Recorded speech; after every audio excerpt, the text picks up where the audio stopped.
So, we always hear about the jobs that are in demand for Australia's skilled visas. Nurses, teachers, IT professionals, engineers. They're the golden kids of the migration world. But here's the flip side that almost no one talks about. The jobs that are quietly slipping off the radar. The ones that used to have a good chance of getting you permanent residency. But this year, not so much. And that's what we're unpacking today. Because let's be honest, it's just as important to know which careers are losing traction as it is to know the hot favorites. Otherwise, you might be planning your whole future around a visa pathway that's drying up faster than a lake in the outback. Now, before we dive in, a quick disclaimer. I'm not here to crush dreams. If your job is on this falling demand list, it doesn't mean you can't ever get PR. It just means the road is bumpier, the invites are slower, and the competition is tougher.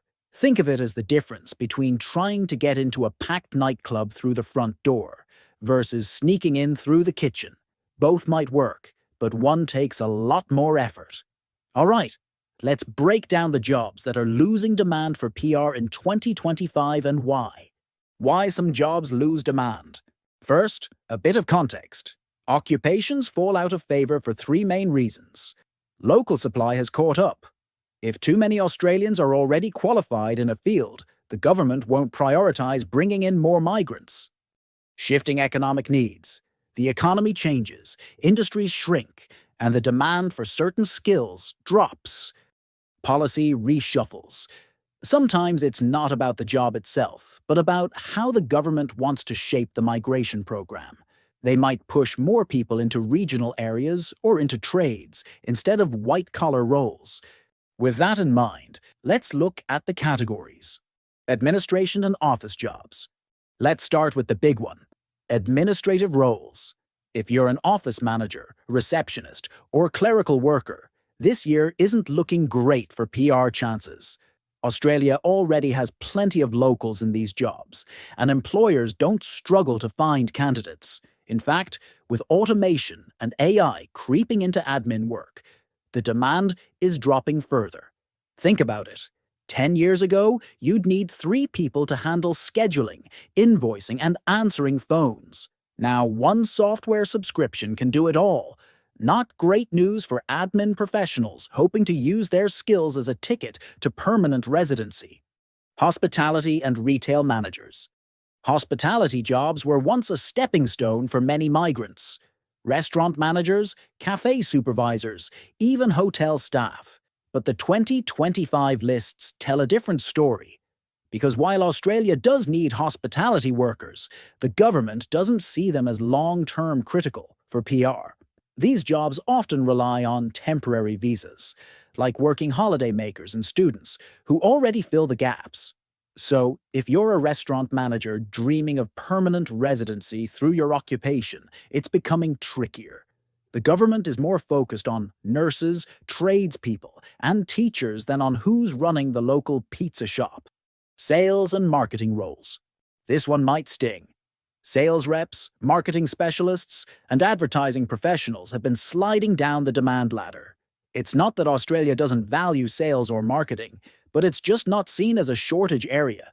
Employers can hire locals, and the government isn't desperate to import more of these skills. Plus, with the explosion of digital marketing tools, companies rely more on software and less on large marketing teams. So, if you're in this field, you'll need to look at alternative visa pathways, maybe employer sponsorship or state nomination if a state still values your role. Accounting and finance jobs. Accountants. For years, this was one of the most popular migration pathways. Every second migrant student in Australia seemed to be studying accounting. But here's the reality this year. Accounting is one of those fields where supply has massively overshot demand. Universities churned out thousands of accounting graduates, and now the market is saturated. States are less likely to prioritize accountants for nomination, and federal invitations are rare unless you have exceptional points. The finance sector more broadly is also tough. Financial investment advisors, brokers, and bank managers are not high on the skilled lists anymore. Simply put, The government isn't short of these skills. Generalist IT roles. Now, this might surprise you because IT is usually on the in-demand list. And yes, certain IT specialties, like cybersecurity, cloud computing, and data analysis, are booming. But here's the catch. Generalist IT roles are losing favor.